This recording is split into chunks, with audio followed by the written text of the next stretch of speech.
Harish Rao phone ఏమన్నా tap చేస్తున్నారు, లేకపోతే ఆయన వెనకాలనే సిఐడి నిఘా ఏమైనా పెట్టుకొచ్చారా రేవంత్ రెడ్డి? తాజాగా హరీష్ రావు గతంలో వైఎస్ దగ్గరికి వెళ్ళారు. అదే సందర్భంలో కరీంనగర్లో పార్టీ మీటింగ్ వదిలేసి హరీష్ ఎందుకు ఢిల్లీ వెళ్ళారు, హరీష్ ఎవరెవరితో సంప్రదిస్తున్నారో మాకు తెలుసు అన్నటువంటి పాయింట్ చెప్పడం, మేము తీరుస్తున్న అప్పుల గురించి హరీష్ చెప్పలేదు. అంటే హరీష్ రావు మాటలు కాస్త జనంలోకి వెళ్తాయి.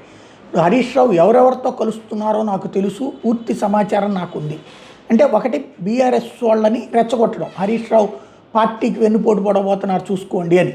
రెండో పక్కన వచ్చేటప్పటికి హరీష్ రావుని వార్నింగ్ ఇవ్వడం, నీ వెనకాల నీ గురించి నేను సేకరిస్తున్నాను. అందుకే ఫోన్ ట్యాపింగ్ ఏమైనా చేస్తానండి కొంపదీసి హరీష్ రావు ఎవరెవరితో మాట్లాడుతున్నారు, లేకపోతే ఎట్లా తెలుస్తుంది? లేదా నిఘా వర్గాలు పెట్టాలి, నిఘా వర్గాలకు దొరకకుండా ఎట్లా తిరగాలో ఉద్యమ సమయంలోనే హరీష్ రావుకు తెలుసు. అయినా సరే వీళ్ళు చేసే ప్రయత్నం వీళ్ళు చేస్తారు. అంటే అప్పుడు ఏమన్నా ట్రాకర్ ఏమన్నా పెట్టారేంటి హరీష్ రావు? ఒకసారి చెక్ చేసుకుంటే బెటర్ అనమాట, ఎందుకంటే సీఎంఏ వార్నింగ్ ఇస్తున్నారు కాబట్టి.